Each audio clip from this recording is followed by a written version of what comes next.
Why don't you play that TikTok again? And while we're doing that, you can see if you can drum up some guys back into the chat, and then we can rehash. Okay, this is going to be the easiest way to do that. Strip down. Okay.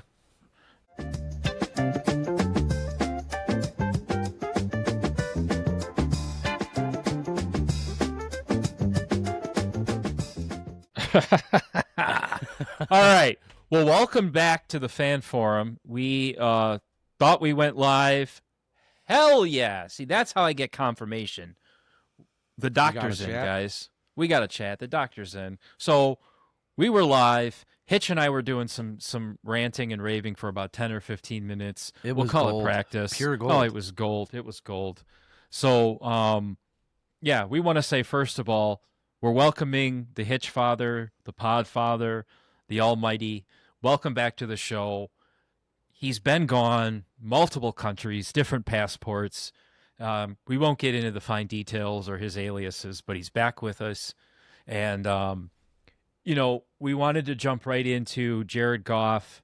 He's out there putting his heart out on Netflix. Hitch sent me this really emotional TikTok, and we just wanted to share it with you guys. You guys all need to go watch Quarterbacks on Netflix. This is season 2. For some reason, they've chosen to feature Kirk Cousins for a second time. What is up with that? I don't know, dude. I get the everyman. I get the how do I say this? Like, he attracts the Christian, the faithful folks. Like, so he has wide market appeal, and he's a good guy, but he's boring, dude. After you get over the shtick that he shops at Kohl's and gets haircuts at Great Clips, I don't know. I mean, it was an interesting journey, I guess, per se, for him. He ruptured his Achilles with 6 weeks left, and then the off season was interesting for him, and the way that it played out in Atlanta so far for him was interesting. But I don't think they're going to cover a ton of that. I don't know. But back to Detroit sports. What we were saying before we were so rudely interrupted by our studio here, is that right before this clip starts, so the tone, you guys couldn't hear the clip, but the tone of this clip is how grateful Jared Goff is to be a Detroit Lion. But right before that TikTok clip started, he was talking about being disappointed in the Rams, and without really calling McVay out by name, he said that the way they handled it was disrespectful. There you go. It was a no-brainer because I had an idea what we were going to start going through, and I knew how resilient he was, and just thought that he'd be a good fit for the journey we're about to take. Dan gets on the phone and says the same thing. We can't believe we were able to get this done, and can't wait to see you. I remember the call, and I remember my excitement, and I wanted to make sure he understood how excited we were, how excited I was. You're going to be part of the foundation. We're going to build this from the ground up. You're going to be a huge part of this, and you're ours. You belong with us. We're going to be tied to the hip. It kind of brought me from this moment of picking up the pieces to reinvigorated with this energy of this is what it feels like to truly be wanted, and to have these guys behind you, and I hadn't felt that in quite some time. I was going to dinner with my friends that night. I remember you called me and you told me the news. I remember you were like, will you come with me? And I was like, yeah, Detroit. Still better than Kelly Stafford. I didn't even know. I've never been to Michigan. On the Kelly scale of Stafford to Kapowski. In a good way and a bad way. She's high up. Having stayed in LA that I like time. that. The Kapowski reference, so that makes him Zach Morris. I was being cast away. Which I really like. Sent to my career to die. And I think, a lot of people in my former organization may have thought that as well. For me, I saw it as what an incredible opportunity to be somewhere that has never won, has to wear a mask. Has never been to the top of the mountain. And I miss wearing my mask. What would it be if we're able to build this thing into a winner?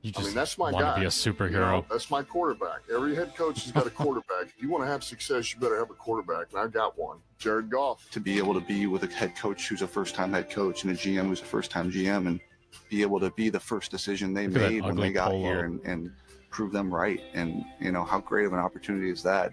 And sorry, I'm trying not to cry, but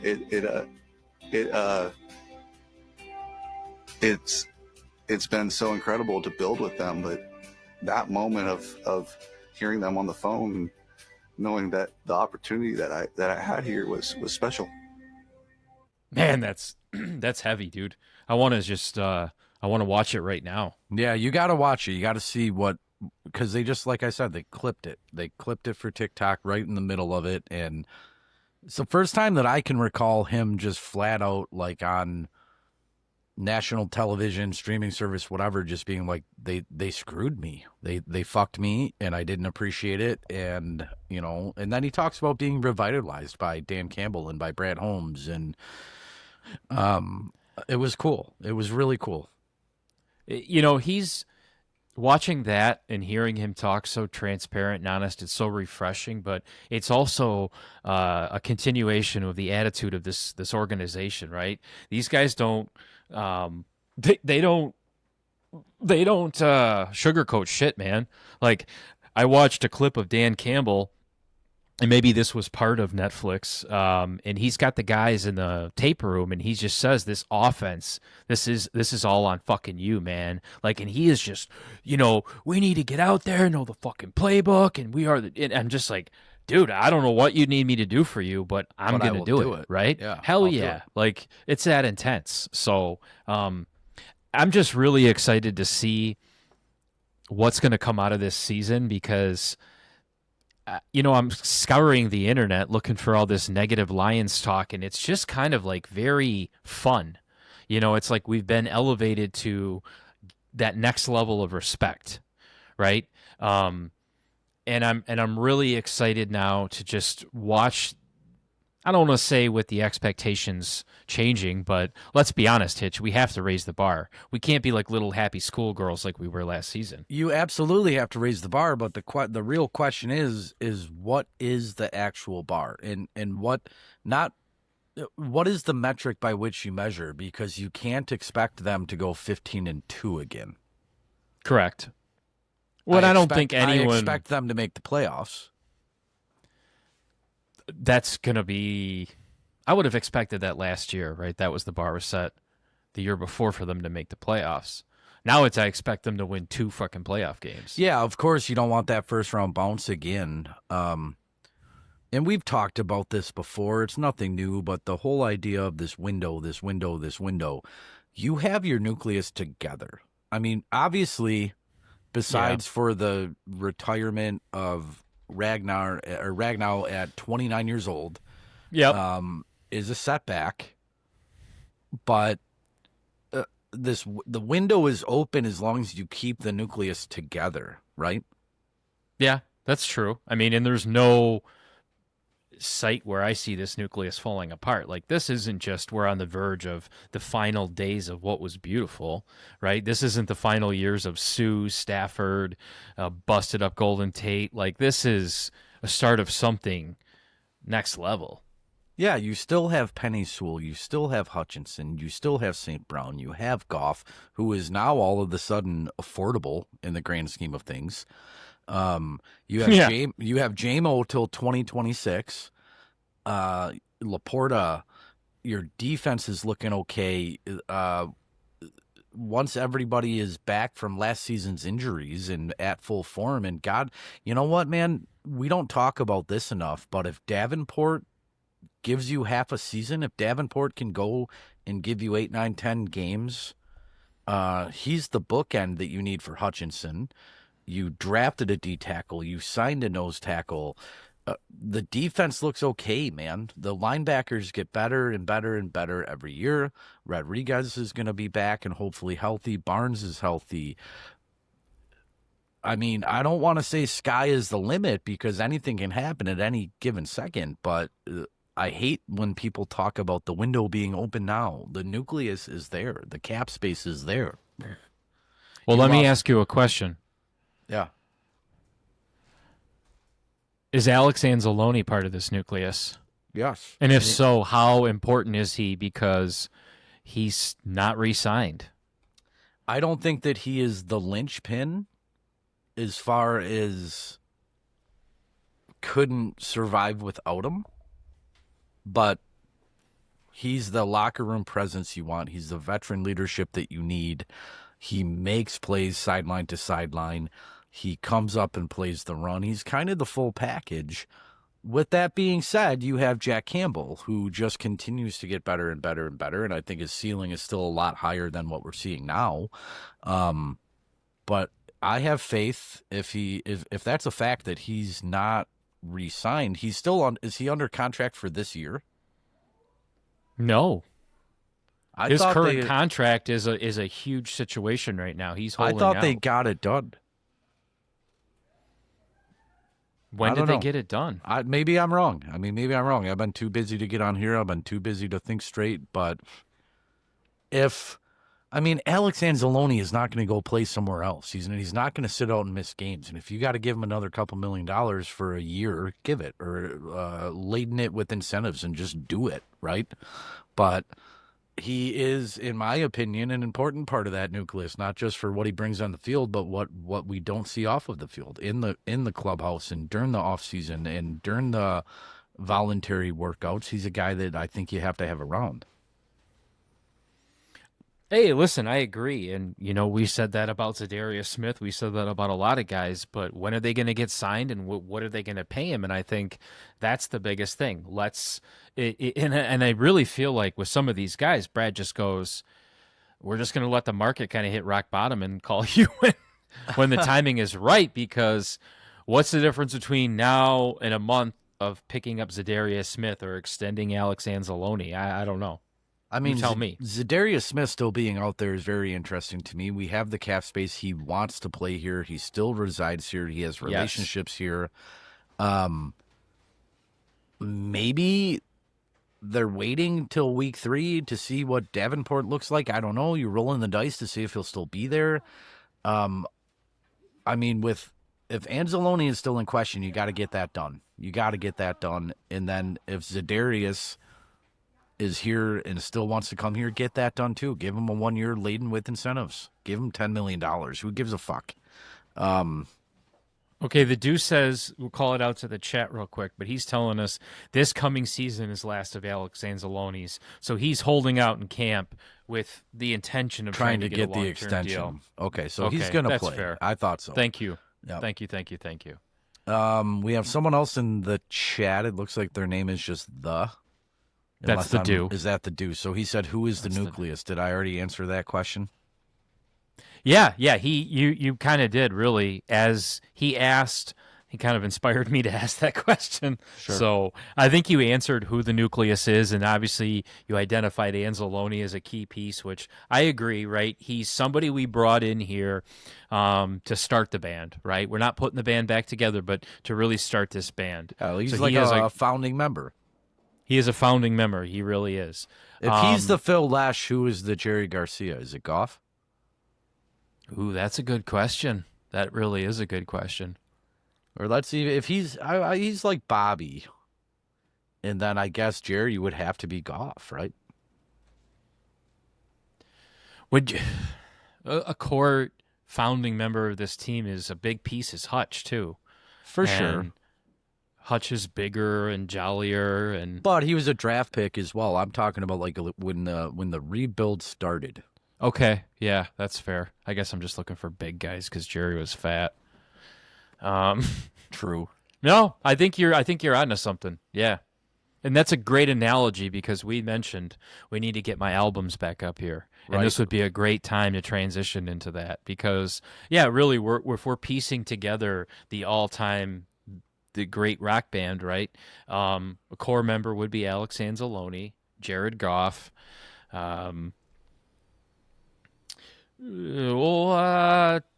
Probably our boys on the offensive line. It would have been Frank Ragnow and Taylor Decker. Mm-hmm. That offensive line, man, is overlooked because you have personalities like St. Brown and J-Mo, and then you've got the 1-2 punch of Sonic and Knuckles. But Hitch, that offensive line is the core. You sent me something earlier that said somebody had ranked them 13th. Is that true? Yeah, you know what? And I saw that and it said POD, and I'm thinking, is that Pride of Detroit? Because that's fucked up. But that's an atrocity. I'm wondering if that's. I'm wondering 13. if that's old, because some of the props after that, or some of the suggested discussion topics after that, brought up Jonah Jackson. So I'm thinking like in the Jonah Jackson era, yeah, like 13th, a little bit above middle of the road. Dude, no. Here, I thought the same thing too. July 8th, ranking the NFC North offensive line for the 25 season. That's today. And not saying ChatGPT doesn't know what they're talking about. Well, I mean, fuck, dude. You lose your center, that's huge. But here you go. Come on. Let's do this, because, you know, my sensei would be telling me, share the damn screen so they know what you're talking about. Okay, so the Lions have been the prototype of an elite offensive line in the NFL over the past few years. But is it time to shift the dynamic of the division? Jesus. According to PFF, there they go again. Fucking PFF. That answer may be yes. On Monday, they dropped their offensive line rankings for the 25 season, and the Lions rank 13th in the NFL. We're third in the division, ranking behind the Bears. There's your Jonah Jackson The comment. Bears go out and spend $1 billion in free agency to retool their offensive line. Now, I understand that spending money in free agency is effective in football, probably more than any other sport. But how can you say that this offensive... Well, okay, here's the answer. I'm going to answer my own question. On paper, when you look at the totality of the unit, the depth of the unit, maybe I could see a planet where someone like fucking PFF is saying that the Bears have a better offensive line than us. But when you look at what Sonic and Knuckles were able to do, you look at the time that Goff got in the pocket, you look at the creativity of the play calling, which I understand now, maybe residing in Chicago. But when you put all of that together, and you have a veteran, two veterans on that line, and then Penny Sewell is considered a veteran now, and he's considered an anchor, and he's probably considered the first or second best tackle in the league, right? And then you have Mahogany, and you have Frazier, and you have the Motor City Mullet. And granted, these guys aren't proven in the NFL, but you just spent serious draft capital and are plugging in starting offensive linemen right out of the gates from big schools, from everybody's beloved fucking sec. You can't say that we're 13th and 3rd in our division. That's PFF is full of shit. And this just proves my point, right, too, that the only podcast you should listen to is our Fan Forum podcast, because they do their own Pride of Detroit bullshit podcast, and they kind of back this up, right? And they kind of cuck up on this conversation and jump right on. Is that Matt Derry, I think? No, it's not. He does the Lockdown Lions. Matt Derry okay. Wouldn't do that. No, I like no. These boneheads, dude. Here's where you're falling into the media trap, right? So, you've got a team like Detroit who is not a sexy team to cover their offseason moves, right? There's nothing sexy about this team if you're looking for ratings on ESPN or the Pride of Detroit podcast. So you're going to sit here and you're going to say, Jesus, let's go back to when we were in 11th grade and we evaluated teams based on how many cool free agents they signed, right? Yes. Let's play Madden 2006 again in your basement. That's all they did. Yes, on paper, the Bears win the contest of who went out and spent the most money on an offensive line. Well, they did. You're going to give them an award for trying the hardest at their offensive line? Right. It doesn't work like that. We strategically built our line, and the only reason you're even saying that is because, Jesus Christ, you got no frickin' brains, dude. I mean, the Motor City Mullet, in my opinion, everyone will eat their frickin' words on the whole Frank Ragnow retiring and they had no plan. Okay? They had a plan. That's who their plan is. And from what I'm hearing, what I'm seeing in the videos at camp is he looks just fine. He looks exactly like a replacement for Frank Ragnow. A rookie, yes, but a replacement and a good one, nonetheless. So there's my rant. I love the rant, man. I love that I'm not the only one ranting, and I love it. But we've talked about this before too. It would be naive to think that you could just replace Ragnar. You can't. You can't. Yeah, you can't. But you had to have an idea, and we've said this before too, that retirement was, I'm not going to say inevitable this year, but possible, probable, likely, I don't know. But they went out and they spent draft capital. And when they're drafting Fraser in the third, after drafting the mullet in top of the second, which I was elated with. He was the only one left on my big board that I really coveted to us at that point. But they had to have known, and they spent high draft capital to beef up that unit. And now we're sitting here where, no, you can't replace Ragnar, but you can do the best you can without going into free agency preemptively and spending $1 billion. You do what you have to do by making these picks, and now this draft makes a ton more fucking sense. We all liked it right out of the gates, but now it's even better.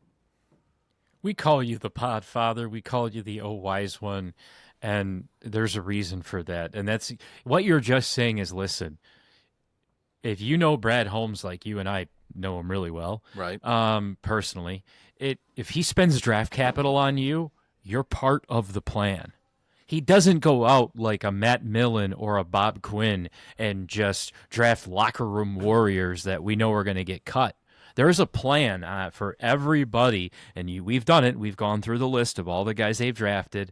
There's a few that just haven't worked out, which that's just how it works. Happens. But it happens. Look across the league. Right, but you could see there was a plan for that person, right? Like, let's go back to the Johnny Tavari days and the garbage linebackers we drafted or signed. We never saw a plan with those players, right? Which is why they didn't work out here and why they work somewhere else. So I think, yes, you're correct. And I do want to stop us real quick because you weren't on here last week, but the dude was playing the contrarian and driving me crazy and trying to rage bait me. Somebody's got to do it. Well, thank you. And yes, you're an inspiration, and yes, we did agree on that comment.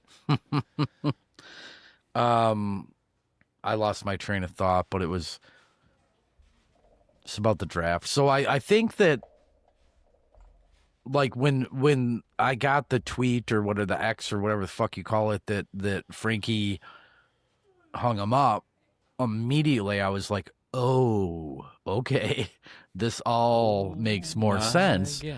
But, right? Brad Holmes has been very, very vocal about taking guys that are the best football players. And I think in this scenario of this draft and how post-draft played out with the retirement, I don't think he strayed away from his strategy of taking the best football players. No. I mean, there's always 1A and 1B, right? You're looking at this board with 600 kids on it, and you're thinking, this guy's a football player, and this guy's a football player, and this guy gave us a stellar interview, but so did this guy. So if Ragnar was the picture of health and was going to play at this Hall of Fame level till he was, 34, 35, would we have drafted the lineman that we drafted? Maybe not, but I don't think he deviated from his strategy. I think he let the practicality of this situation play a part. But these guys are fucking football players that will run through walls for you, that check almost every box in every metric. And it just so happened in this case that they're what we need. And even if Ragnar played for another 2 or 3 or 4 or 5 years, what did we learn last year with our first round bounce and all of the injuries? Yeah. Guys that we were calling up off the street and from the practice squad and pillaging other teams' practice squads. We learned that we need depth. So if Ragnar didn't retire, we were still in this great position to draft for depth. And where do you need depth? You need depth on your offense and defensive line. So Brad was in this position, I think, where he's like, we're beefing up, we're fleshing out this roster. Some of the free agent moves they made too, which ultimately I really like, but they were depth moves, right? Dude, way to toss in rape, beef, flesh, all just tied into one. Way to bring it back. I didn't want to use the R word because of the algorithms and the YouTube police, but pillage, whatever. Works. Pillage works. Well, dude, you just highlighted the intricacies and the beautiful brain of Brad Holmes, but there's also another general manager in this town that also, he's not as flashy in the media, not villainesque, but you got to admit he kind of is. He's like a 120-pound skinny white guy who's very unsuspecting, but can put together a hell of a fucking baseball team, dude. Yeah. And that's Scott Harris. Yeah, I'm watching him right now, dude. It's, oh, shit. Since we've been live, they scored 2 runs there in the 8th. I have my back to it, so I don't know how they got them, but see, isn't that awesome, man? It's must-see baseball every night. Bob Lesage was texting me that. Like, this is beautiful to watch. I accredit it to wearing my Detroit Tigers Alan Trammell jersey. You're welcome. But, no, seriously, guys, we have something we haven't seen in our era. We're familiar with the Bless You Boys, but Hitch, you and I, the Doc, the Do, all of our faithful listeners of our era, we watched baseball that cost a lot of money, right? We watched teams that were put together with a big payroll. While that was so fun to watch, I'll never forget when I got the alert that we signed Prince Fielder, and I'm like, we what? Yep. We did what? And the Torrey Hunter, where he basically shows up at Mike Ilitch's house and says, I'll play for you. Yeah. The list goes on, man. But what we're seeing this roster is a new core, right? You're starting to see the core. I mean, you got the band. The band is getting put together. You got guys that are going to be here for a minute, unlike last year and years before. I don't want to put the cart before the horse, but it's starting to feel like those teams that we had so much fun watching when we were in high school and thereafter, when we were 21, 22, 23. You got a lot of guys that can play a lot of positions. The pitching depth, I'll eat my words a little bit, might be shaky. I was so fired up a few weeks ago talking about their pitching. But you got guys getting healthy. You got Javi Baez looking like Javi Baez again.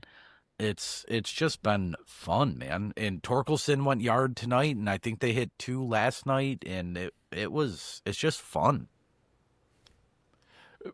But it's not edge of your seat, knuckle biter, nail biter fun.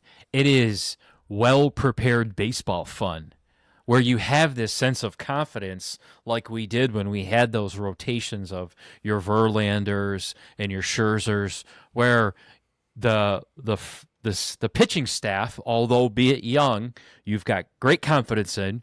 We finally have a bullpen that we're confident in. And these bats, it's not just Miggy. It's not just so-and-so. It's A.J. Hinch masterfully crafting the right lineup that night and then bringing in the most unsuspectful pinch hitters just to come in and get a hit, and that's what they do. They just go out there and do their job, and it seems so simple, but holy crap. All I got to say about this is it's fun. We're at the All-Star break. That should be fun. The MLB draft is coming up. I like to watch that. But it's just been like, as of lately, within the last couple of weeks, I've started to make time for myself to watch these games. Watching them on my third screen at work, watching them in the background here. It's just been a riot. Watching them with your third eye. Yeah. Back of my head. Every dad has an eye in the back of their head. Dude, I love it. It's really nice though that baseball's back because we've we've kind of hit a weird spot, and I know you're not a huge basketball and Pistons fan, but we have a lot of excitement building with the Pistons. It's not like the trajectory of the Lions and the Tigers, but it's creeping up. Yep. But there has to be an ad man out team, right, in the city of Detroit. It can't always just be Titletown. We're not Boston. We're not lucky like that. So are we suspecting that the Red Wings are the odd men out? So, man, I hope not. The 2 years in a row now, what are they, like one game out of the playoffs, right? Like they come right down to the wire. They make it fun to watch for us for the last couple of weeks. But with the depth of free agency this year, it was such a murky, shitty, shallow free agency where you had maybe 3 or 4 real needle movers, and they all went day one except for what's his name, Ellers, or I think it's Ellers. What Yzerman did was not splashy and not really moving the needle, but he made us better. He made us deeper. The draft day, day 2, round 2 trade to acquire a goalie was huge. And if we're looking at measuring their success by ending the playoff drought, they might be able to do it this year. Well, that's kind of where I was at when I was talking to Hermdo, is you seem like you have 1 year left on the Yzer plan. He seemed like he had half a year left on the Yzer plan. I'm not truly sold that there was even a plan other than he would come back here and attract the right people, and it was going to just be like a cakewalk because the needle just hasn't moved enough for me. The Yzer, it really hasn't. The Yzer plan to me is bring in a hockey guy that has had success, right? Both obviously prolific Hall of Fame success on the ice, cups, all of it. And then he went over to Tampa. He built a contender. They won a cup or 2 or whatever. Bring him back home. And I don't know any other real GM off the top of my head in the NHL who said, give me 4 or 5 years, right? So to Herman's point, I think that Yzerman's on the hot seat, but I don't see a world where they're going to fire Yzerman mid-season. Obviously, like no. GMs don't get fired mid-season. No. But I don't think Stevie will get fired. I think they will let him resign if it comes to that. But clearly, at least in this year, it's unfortunate that he's on the hot seat right now because we have some money to spend, but this free agency was trash. And it's also... Did you hear his comments, though, when they asked him about it? And his comments, he just whispered into the microphone, like, well, there's some of the guys that we wanted, they signed with their club, and the other guys, we didn't get a chance to offer them a deal because they were traded. Well, like, I'm like, that was your fucking plan, dude? I know hockey's supposed to be like a calm, quiet, but like... That's not a villain. The Yzer plan is draft and start your draft picks.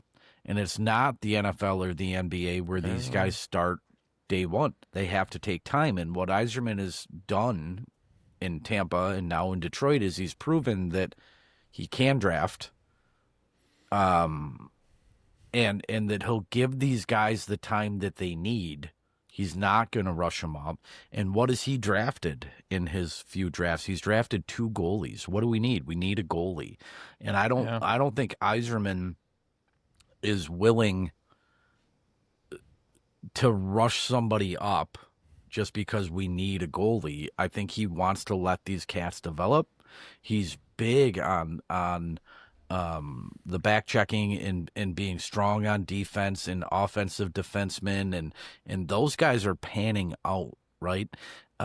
It's unfortunate that too high draft picks spent on a goalie because it takes years to develop a goalie through the system and be ready for the NHL. But Yzerman's going to start his draft picks. He's going to find a way to give him time and get him into the lineup. Now, not to say if this free agency was loaded that we wouldn't have spent the money that we had, but he's not going to sacrifice the cap because the times that he's done that, it hasn't panned out. He goes and spends big money on second line guys, on wingers, and it hasn't panned out. So I think the Yzer plan says, give me time. We might be running out of time, but not because he isn't trying, not because he's not drafting well. I think you give Yzerman this year, I hope to make the playoffs, but you keep him on. Don't talk about it. Playoffs? You kidding me? Got to win a goddamn game before we talk about playoffs. Playoffs? You kidding me? Sorry, it's the first thing that came to my head when you went into that, because that's where we're at, man. It's we a made win the playoffs every, how many years in a row? But you know what? We had abysmal hockey, and then we enjoyed epic hockey. And now we have the longest playoff drought, and it's 9 years since we've made the playoffs. And Ehlers was offered. We coveted him. We talked about him. We tried to get him, and he said no. Part of his decision, I'm hearing, is that the playoff drought is too long. You're 9 years removed from the playoffs. I want to go win a cup. He didn't want to cash in and come here and maybe help us get to the playoffs. He wants to win a cup, and that's the point. But if you have faith in Yzerman and he's drafted well, you don't fire him. Well, I'm just getting really sick and tired of the state of Florida dominating hockey, and he helped build that up. And now we've got a team like the Florida Panthers where, I'm sorry, call it the Yzer plan all you want, but man, there's some fucking aging vets on there that we could have used in the last couple of years that have went to these other teams and have kind of helped them win the cup. You want to go like the Cleveland Brown route. That's not a great analogy because they still don't really win shit. But do you want to buy your team or do you want to build your team? Do you want to? God damn it, we're Hockey Town, man. I don't even think like the Cleveland Brown route. They suck. Like you would have to look at the Patriots, maybe trying to bring back. The Patriots dip into free agency for a guy like Randy Moss, right?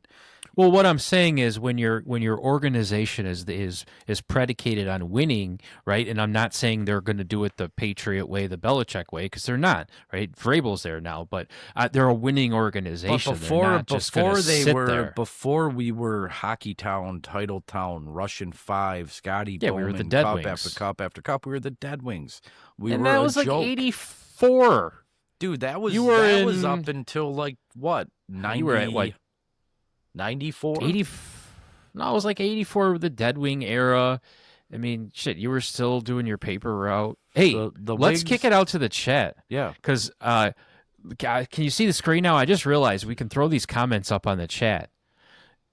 You have, on our screen that you're looking at, this is why I'm doing a podcast with a boomer, your brother-in-law, Mike, said he finally made it onto the podcast, so he's watching. Nice.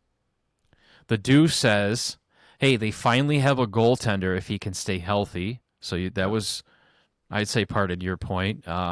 He also says, I think he had a plan. Chris Ilitch wouldn't let him hire the staff he wanted, which I think before Mike Ilitch passed away, he looked at his wife and his kid and said, do what you want to Al Avila, but Steve Yzerman can do whatever he wants with the Red Wings. If you ever, you know what I mean? Like, that's the G pass. Yeah.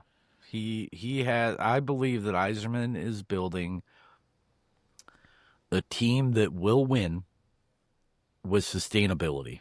I think he's building a franchise. He's building depth, and a time will come, just like we did when we were awesome, where we dip into free agency and grab injuries happen, but Darian Hatcher we spent a lot of money on. Got Chris Chelios over here, right? A time will come where we're gonna spend, but you have to build a nucleus and you have to plan on winning for years, not 1 year. I mean, we all want to win a cup, but I don't want to sell out to win another cup. I want to be Yeah. a good hockey city. I want to be hockey town for 10 more years, 12, 15 more years, and let them cook. You don't want to be like the New York Mets, right, where they're constantly with this bloated payroll. In the beginning of the season, they've got all these beautiful baseball players, but it just never works out.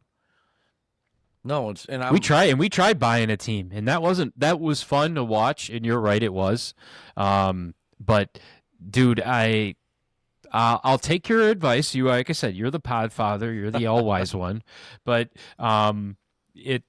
it does get a little frustrating when, even as a person like me, who I just made comments about the whole free agency thing, but it would still be nice to just get a little marquee signing for the Red Wings. Sure. Patrick Kane was a nice one a couple of years ago. And we brought him back. We didn't let him go. Hey. We brought him back. Year after year, baby. Yep. Yeah. It was not, no, I agree. It's a slow burn, and we've been bad for this long. I think you give it time.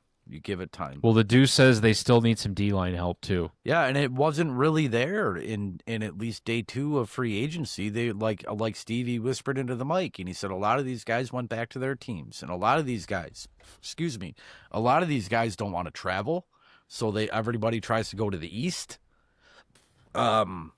It'll be there. We make the playoffs this year. I think it'll be there next year. And we have the money.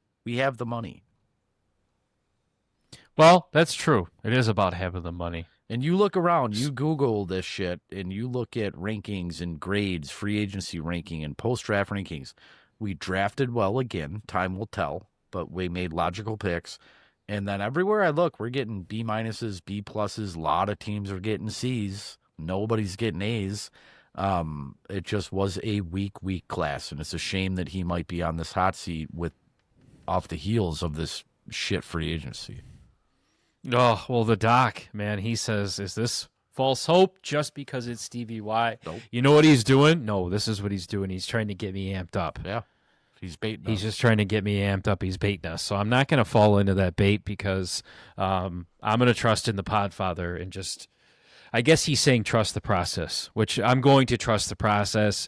I think even from a Detroit Tigers perspective, none of us would have called this season. We got excited about the way the last season ended, but none of us would have called just the way this happened. After the coaching change, it was ridiculously fun. What, they go on a 14-game streak or something after the coaching change?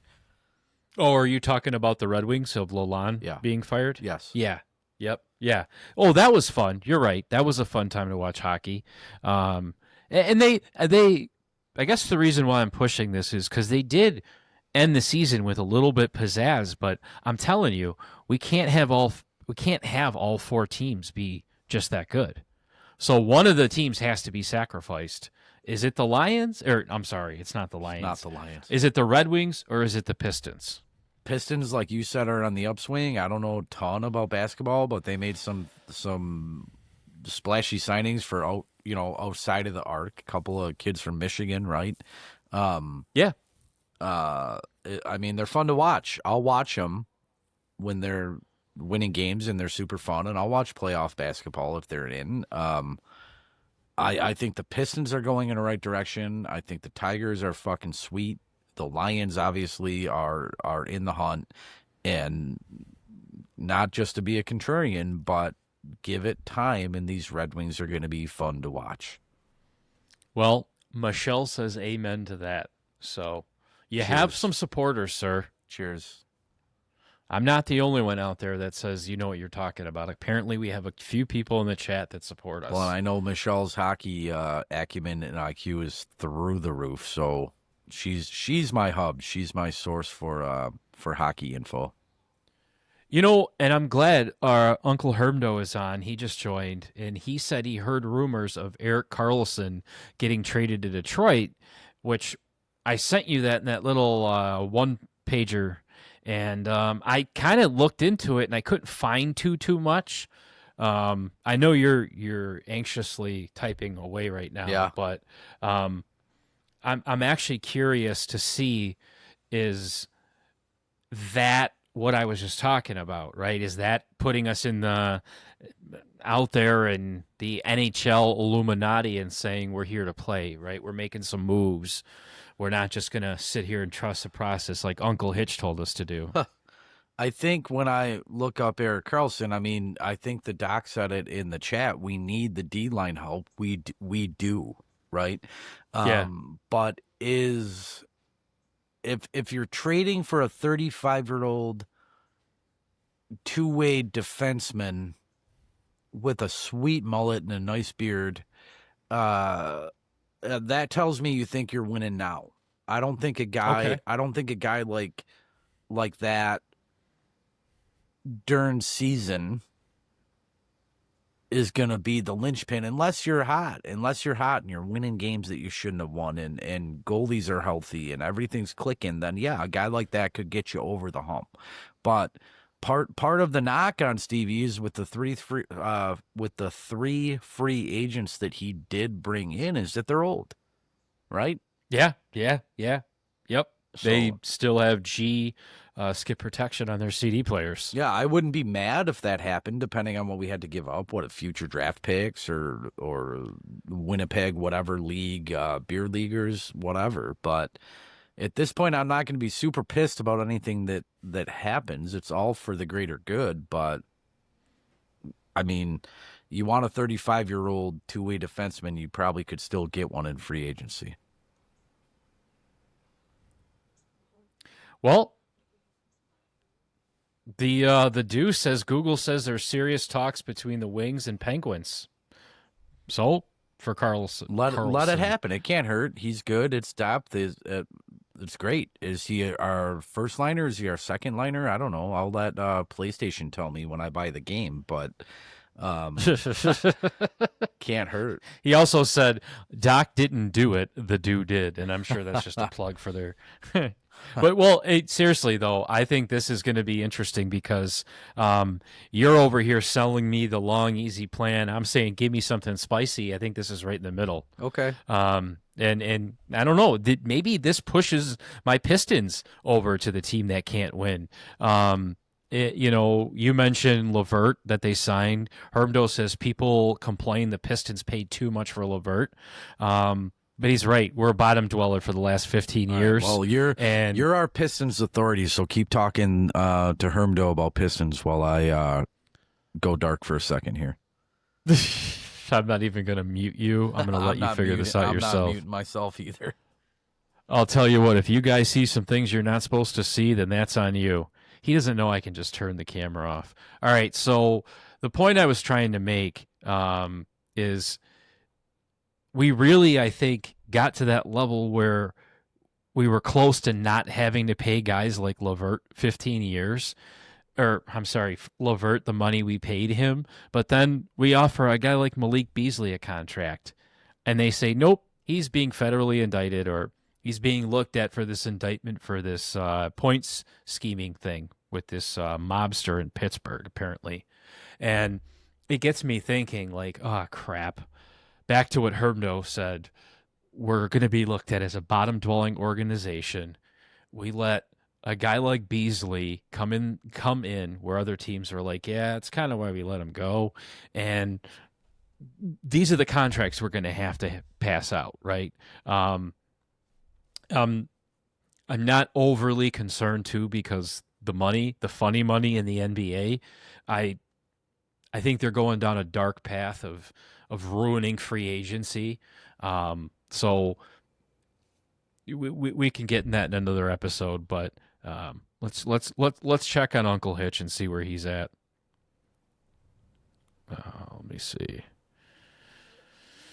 Oh, where is he? I didn't kick him out, did I? I hope I didn't kick him out. Hitch, you know damn well how to get back in if I did kick you out. And just to be all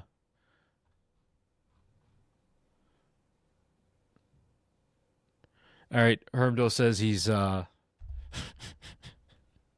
he says I'm wearing my Pistons hat and nothing else. Oh boy. Well, I'm convinced if I didn't mute Hitch's screen, you'd be showing you'd be seeing what he wasn't wearing. I think he had to take a potty break.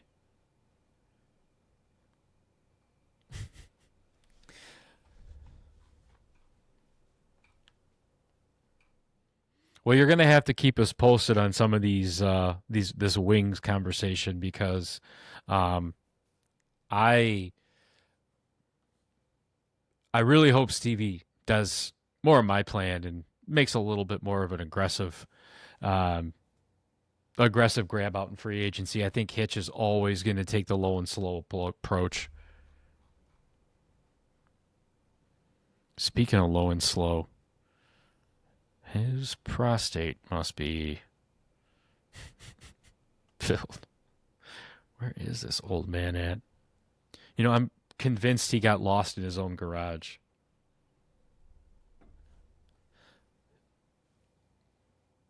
And if you've seen his garage, you'd understand how hard it is to navigate around.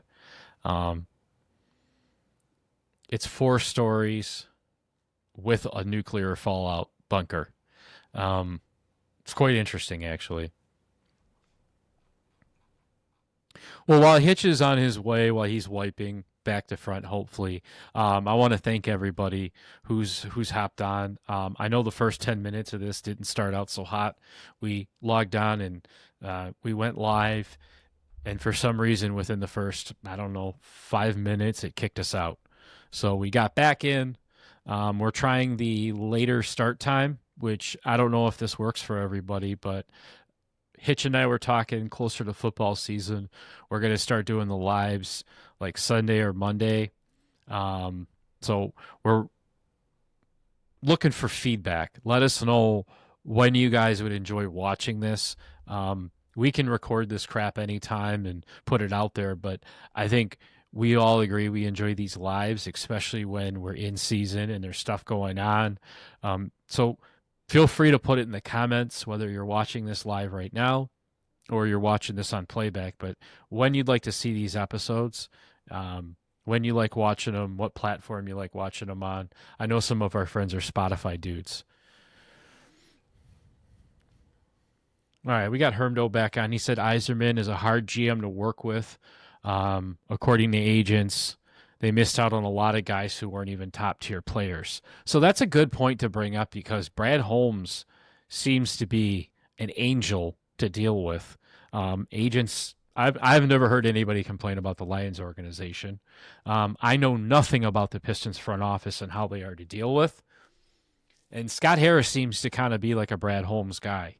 If you're worth your money, he's going to pay you. He falls in love with guys that he's really passionate about and says, come here and I have a plan for you. But yeah, Hermdo, Yzerman is so awkward and weird. Like, again, I know it's hockey and you're not supposed to have these very out there personalities like you have in football, but Jesus Christ, look alive. I mean, he's a good-looking dude, but have a personality. Like Darren McCarty has a fucking personality. Make him do all of the interviews. Make him be the Chris Spielman of your team, right? They're just falling a little flat. Okay, so we got here. What's the do say? Sundays after 7. Doc and I have a 7 p.m. Sunday show to do for our channel. That's right. So check out the Doctor in the Do. Check them out on, maybe you need to let me back in. Oh, my Lord. It says he's hidden. How do I unhide Uncle Hitch? I did that for his own benefit, by the way. Hitch, I'm going to figure out how to unhide you. Oh, there you are. Oh, I'm back, baby. He's back. Listen, that was for everyone's benefit because what you were going to do, I did not need to have like your grandpa in the bathrobe. Grandpa, get back in here. Everyone can see you. I didn't need that moment, guys. I really didn't need that moment. I was scrambling, and this time I feel like it wasn't me, right? No, it wasn't you.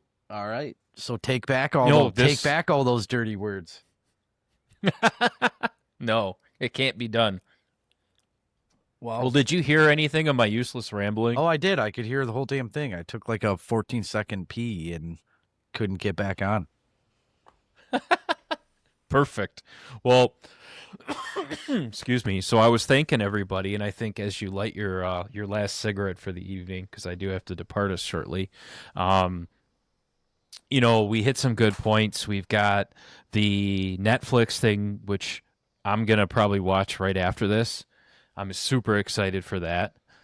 Can you give me an update on the Tigers game? Did they win or they losing? I think it's over. I just turned it off. It was 4-2 in the 8th. Pretty sure they pulled it out. Okay. Perfect. Yep. 4-2. Yep. Perfect. The Pistons seem to kind of be stuck in purgatory with not really sure what they're going to do. They're still kind of paying top dollar for low-end guys. And then we've got our Red Wings. We hit on that. We got some conversation about potential trades. Got a lot of fun comments too in the chat this week. Look at your Chat GPT breakdown that you sent me, and let's fire off one more football question. Let's end this with football. Anyone in the chat? Anything in our notes? Let's end on football. Let's do it. Okay. Oh, look at this. So we're going to do rapid fire. I think this comes in here. Dig it. Dig it. Let's do worst Lions memory. Oh, God. Oh, God. I'm going to go outside of the box, man. I'm going to stray away from the obvious, the process of the catch and the taking the wind and the early Barry retirement and all the shit the shit that you can't make up. But I'm going to stray away from it. So what the actual question was worst Lions memory. And when you said that to me, I immediately went to, God, who were we playing? Doesn't matter. We lost. But I was at my Clairwood house. It was my first St. Clair Shores house. I was watching the Lions game in my bedroom. It was a 1:00 game. Just went into it with the highest hopes like we always do. And it was a Golden Tate fumble. I can honestly tell you, I think that's probably the only Lions game that I ever just dead ass shut off. It was a Golden Tate fumble where he was extending for the first down or maybe just for extra yards, and it just got peanut punched out. I could have punched that ball out. You could have punched that ball out. Maggie could have punched that ball out, and I just turned it off. It's the only time I turned it off and said I got better shit to do with my time on a Sunday. And I shut my phone off. I didn't look at the text messages. I didn't look at the box scores. I just ignored it all till that game was over. It was like their 4th or 5th turnover, and I just had enough. I turned it off. You don't remember what game it was? Because I vaguely remember what you're talking about. I can tell you that, and I'll have to look. Maybe we can cue it up for next week, but it was so unorthodox for me to be this upset about the Lions and to turn a game off. I made a video recording of me turning the game off and sent it to my buddy Brett, who was in Philly at the time. He was out of market, couldn't watch the game, and I recorded myself watching that fumble and shutting the TV off to send it to Brett. So I'll see if I can find that video. Oh my Lord, please do. Mine was, I'm not really sure if we could call it one of those classic moments, but it was the Dallas game, the Brandon Pettigrew no call. No PI. It was the ending of that game, Hitch, because I had put so much love and passion into building that team up and falling with the 0-16, right? And I remember wearing my Javid Best jersey t-shirt and sitting in my basement at my first house with my cousin watching the game, and I just got up, walked upstairs, took my shirt off, balled it up, threw it in the fucking trash, stood outside in outside in the cold, had a cigarette in my garage, and he just came up to me and he's like, "Are you okay?" And I'm like, "No." Who was that? No, I'm not. Who was that you were with? Oh, that was my cousin Okay. that I was with. Chris?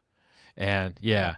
And so yeah, it to me it's just like that was my moment where I had enough. I just Couldn't do it. topped it off. I couldn't do it. Hermdo says that he remembers at the Colts game where Luck trapezed into the end zone, the last play of the game. We had blown a 2-score lead. For him, that was the top of his head. So, Tommy boy, I was there for that game. I remember taking a party bus downtown. It was Bone planned it. Our buddy Bone planned it all. It was the OGs. It was me. It was Bone. It was Brett. Eric and AJ were there. Suv was there. It was a big event, man, and they were not cheap tickets either. And I was there for that. And insult to injury, unbeknownst to anybody else, I had a prolific hemorrhoid. You ever try to sit in a stadium seat with a hemorrhoid and watch the Lions get fucking crushed? This is why you're the podfather. I got nothing to hide. Everybody gets them. The Deuce says the last first-round exit against the Pack when Favre hit Sharp for the touchdown in the fourth. Shout out to Club Shay Shay. We got Club Hitch coming through. How about the Rodgers Hail Mary on, was it Sunday night or Thursday night football? The Pack at Ford Field and that no face mask call. Come on. Hermdo says the pass back and forth sort of thing after the Packers game where they let Rodgers get loose with seconds left. With a no face mask call, dude. I'm telling you, like, these moments live in everybody's head, and I guess it's funny. There's so many moments, and it's like, okay, what pops into your head first? Let me then, maybe, I know you're trying to draw it to a close. Let me end it on a high note off the top of your head. Current regime excluded. So year one of Campbell onward doesn't count. But what is your happiest Lions memory? Okay, hold on. I have to read this. The doctor says worst memory being born and realizing the Lions are my hometown team. Eat your words, Doc.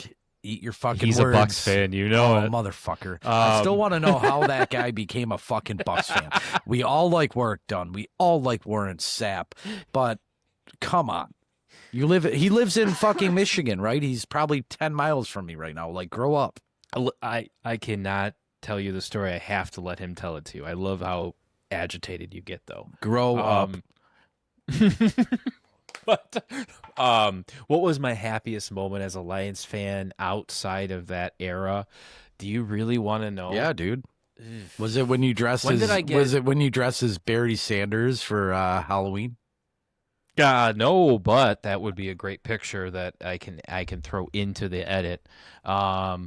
I would probably have to say what got me super excited, and you know what really came to my head is when Jim Schwartz sat out front in Kyle Vanden Bosch's house on free agency. Okay. And he said, I want you on my team. Was a dog. With the wide He was a 9. dog. Give me the wide 9. Oh, yeah. So I really enjoyed that because I felt like it said to everybody else that we were serious.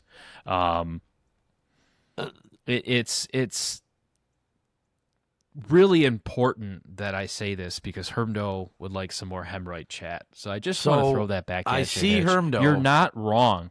Go ahead. You're not wrong. You're not the only one, dude. I see Hermdo, and this is on my list of happiest Lions moments, but it has such a dark cloud for me. Stafford's comeback against the Browns after taking a brutal injury. Okay. Absolute epic. So Herman knows this, but I don't know if everybody else realizes that the clip of Stafford separating his shoulder and then refusing to leave the field, playing hurt, throwing the touchdown pass to beat the Browns is the longest uncut clip in the history of NFL Films theaters. It is iconic. It is fucking unbelievably awesome. I was at that game. I was at that game with Ronnie, myself, I think Jim Bell, and Chris John. And Chris John, a guy that we knew in high school, his dad was a member of the Detroit Athletic Club. So we got Guys, I just want everybody out there to know I'm going to fact check this with these guys. you Don't can worry. fact Keep going. check all day, dude. I don't often admit this to people because it sucks. We left that game because Chris John's dad had a private suite or something at the DAC, and we wanted to get there to crush drinks and hang out. And that game was such a shit show, and we left. And I remember Bill, this is what you missed. I remember walking from Ford Field to DAC. The pocket, rolls left. This is going to be it. He's got to get rid of it. Stafford sets, looks, now running back to his right. Stafford looking for somewhere to go. Listen to that scream. Oh! He pushed it. It's going to be first and goal line. He pushed him. Stafford is dead. He's laying there dead Listen on to the that. field. Don't touch me. Don't touch me. Don't touch me. No Get time off on the me. clock. The Lions will get one play. Raiola. Dan fucking Miller, too, man. God, I could do this all night. What, him screaming? Just this. Look at this motherfucker. His wife sucks, but he's a gladiator. 11. I can throw the ball if you need me to throw the ball. I can throw the ball if you need me to throw the ball. It's out. It's out. It's out. This is iconic. This is fucking iconic. Yeah. Shoulder. Get your breath. Oh, Oh, my Lord. and the Browns will Like, I take can a timeout. feel the I'll tell pain you, right that'll now probably in my be the hand. Lions. Hey, that's the timeout. I can play, right? I can play. I can play. I can throw the ball if you need me to. Get the fuck off me. I love this shit. Is Stafford coming back in? I think Stafford will come back in the game. Got stuff that endears you. God bless him, man. Watch. Just watch. At this point, I was like in my suite or in the elevator at the DAC. Far right corner. You're probably in the bathroom right now. Here he goes. Can't zip Here your he pants goes. up. It's out. It's out. It's back out. Don't touch me. That kid just showed some real grit. Number 80 fucking Well, it's a 4, Brandon dude. Pettigrew. Brandon fucking Pettigrew, one of the most underrated tight ends in Detroit Lion history and NFL history. He was the fucking 6th offensive lineman with hands. He could block. So that I want to think of that as my best Lions memory of all time. I could have and should have been there for it, but we had a handle of captains at the DAC that we wanted to get back to, right? But Well, before Stevie Ray Vaughan somehow and Steven Tyler enter this story, Jesus Christ. let's just say that is probably the most intense moment. And what word did he just say? That man's got grit. Listen, cue it up. I know you can find it in a second. I think I shared it to the fan forum today. My happiest Lions memory is watching the clip that you're about to show. And after you show this clip, I'm going to tell you where I watched it. It was the fake spike against, I think it was Dallas, the Stafford fake spike. It's on the top of the fan forum right now. Stafford fake spike. Good Lord. You're just pulling out that Stafford love right now. Dude, every time I get all lubed up and raring to go, you're like, oh, I have a family and I have to go have dinner. Only takes you an hour and a half. Hold on. Let's see this real quick. I lost my link to the fan forum, but I found it on Facebook. Take it down. Did he get into the end zone? Yes, he did. Touchdown, Detroit Lions. I've been around 5 years in this place. I've never been around a drive like that. We ran it down their throat. Every play that can about it. That's what I'm talking about. You got to put your ass off the way back. We're going to need more of that. Look at the black animal cracker hat, dude. That's a nice hat. Oh, we got to get to the end. Yep. Sorry. Yeah, get to the drama. Whoops. Get to the drama. They were coming. Reggie Bush. There it is. Go back. Go back. Ooh, Go let's back back it a up little a little bit so you bit. can hear him screaming. Go back. Go back. Go back. Just 10 seconds. There you go. There you go.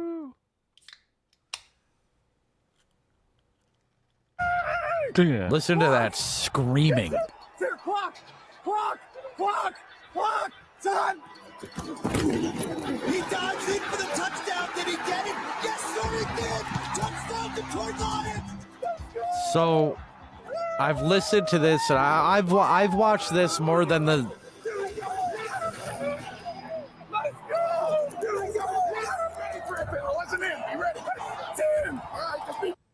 I've watched this more than the Zapruder film, and I still can't figure out if he's yelling. At first, he's yelling spike, spike, spike, spike, clock it, spike.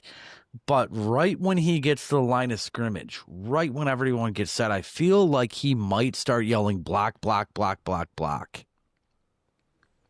But his fake spike to win that fucking game, and I'm going to tell you, not only was that iconic and fucking awesome, I watched it at a Mr. Paul's TV inside of an art van. I love it. It doesn't get any more hitch than that. At the time I was dating this chick, we had just bought a house together. She sucked. She was terrible. My wife is astronomically better than this chick, but I'm dating this chick, bought a house together, we got all this money, we're gonna go shop for fucking furniture, and I'm like, listen, it's a Sunday. And she's like, the Lions suck. And I'm like, it's a Sunday, I don't miss Lions games. And we've all been in this. You ever been married or in a long-term buying furniture together type fucking relationship? They're like, oh, it'll take 2 hours. It doesn't take 2 hours. I mean, that's a substantial amount of money. You ever buy a new couch? It's like a life-changing, it's like a commitment, right? So I go to fucking Art Van right at fucking, 14 or 15 in Gratiot at like 11:45 a.m. on a Sunday morning, and she's like, we're just going to browse, we're going to peruse, we're not buying today. So now it's 1 o'clock. And she's standing there with the whole fucking house full of furniture. She's applying for the Art Van credit card. They're promising us that it's only going to take a minute. And I'm like, bitch, the game is starting. So I walk over to Mr. Paul's TV, which was housed in every Art Vans, right? And I sit down, the game's on. And this salesman comes in with this broad, and she wants to see the full spectrum of the picture and everything. And I'm like, the game is on. And they were like, we need to do an audio demo for this broad. And I'm like, is this broad spending $7,000 on furniture and about to open a goddamn credit card? And they're like, well, no, she's here for an end table. And I'm like, then fuck off. And so I sat down for 4 hours in Mr. Paul's TV inside of Art Van at 14 and Gratiot in Roseville and watched the entire game. We got approved for the credit. We bought all the furniture. She's about to leave, and I'm like, pick me up at the end of the game. She was like, these games are on the radio. And I'm like, I know they're on the radio, but you can come back and get me at the end of this game. And I watched that shit with a guy named Josh, an Art Van furniture salesman named Josh. And we went fucking ballistic, dude. We went ballistic. Well, before we get to your Montgomery Ward on a transistor radio story, I do have to sign off. It's been over an hour. We've gotten close to being shadow banned. But I seriously want to thank everybody for hopping on, dude. You are my favorite person to do this shit with. This is so fun. I love having you on here, Hitch. Sometimes when you go off into the mystique and we don't even know where you're at, I think it just builds up the anticipation for the that's episode where when you come back. that's where the shorts come from. The shorts come from these beer-fueled rants. It was fun. Sad you got to go. Well, good. I'm sad too. I I hope one day we can get to Joe Rogan level and people want to watch us. I'll for tell you 4.5 what, dude, I hours. never want to be at that Joe Rogan level. Well, I just want That pseudo fucking hours scientist. I know he's good at his ground game. He's strong with that jiu-jitsu, but fuck that guy. Doc says, I walk away for 1 minute. Now we're on Hitch Furniture Shopping. It's Jermaine, Seriously. Doc. It's Jermaine. Watch it when we post it. Well, I'll tell you what, man. This is why I love the live. So I don't know. Maybe we come back on later this weekend and do another one. But I just want to say, One Pride, thank you for hopping on. Thank you, Hitch, and good night. Happy belated birthday to America.